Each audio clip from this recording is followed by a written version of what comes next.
बन परदेसिया जी गईला शहर तू, बिसरा के लोग अपन गाँव के घर तू।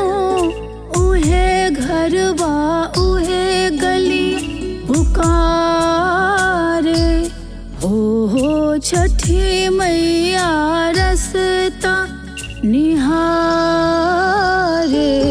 जय हो छठी मैया बुलावे छठी मैया, जय हो छठी मैया बुलावे छठी मैया।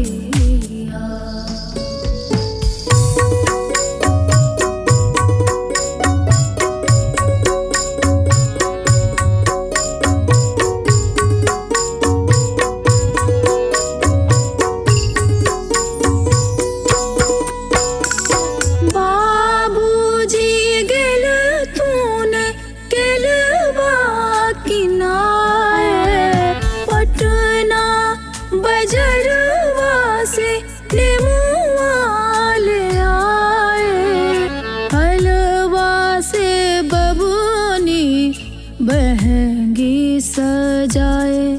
ओ फलवा के भरवा से लचकत जाए, बहंगी लचकत जाए, बहंगी लचकत जाए, बहंगी लचकत जाए। अंगना